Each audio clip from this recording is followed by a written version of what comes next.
Mario Kart! That's right, it's time for the Classic Game of the Week. And this time it's Mario Kart on the good old Nintendo 64. Whether you grew up with Mario Kart on the Super Nintendo or N64 like me, or you just recently got into it on the Wii or the DS, I'm sure you've spent hours racing with your friends and having a blast throwing Koopa shells and bananas at each other. If you haven't, you've been missing out. Mario Kart is without a doubt great for parties and puts a spin on the typical racing game by adding items you can use to help yourself get ahead or knock back your enemies. Or your friends too, who will probably become enemies after playing this. With up to 4 modes, 16 different tracks, and 8 characters, there's a lot of variety and opportunity to become champion of kart racing and battling. The main mode is the Mario Grand Prix, where you and possibly a friend race against the other characters on 4 levels, and if you come in 1st, 2nd, or 3rd overall, you'll get a trophy and a nice little private ceremony in front of Peach's castle.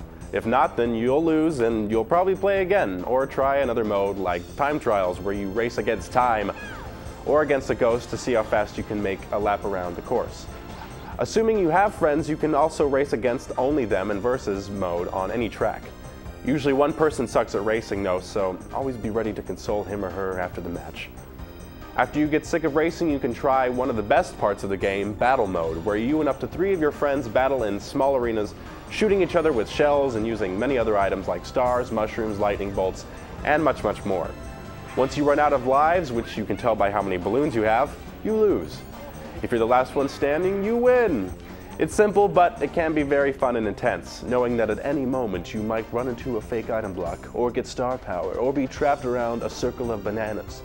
Each track has its own theme and obstacles, and they progressively get more difficult, throwing more cliffs, blocks, and turns at you, and ending with that level that everyone loves to hate so much, Rainbow Road. What makes this game really fun for anyone who loves Nintendo characters is getting to play as them in a racing game. Mario, Luigi, Peach, Toad, Bowser, Wario, Donkey Kong, and my favorite, Yoshi. The characters have different speeds and maneuverability, and while they don't play too differently, you might play better with some of them than others. Nintendo really pulled the whole spin-off game very well with Mario Kart 64, more so than with the plethora of other spin-offs they've made. The gameplay is solid, and who doesn't love throwing crap at each other on go-karts? Falling into space, being fished out of water by a Lakitu, or getting hit by a spiky blue shell right after reaching first place.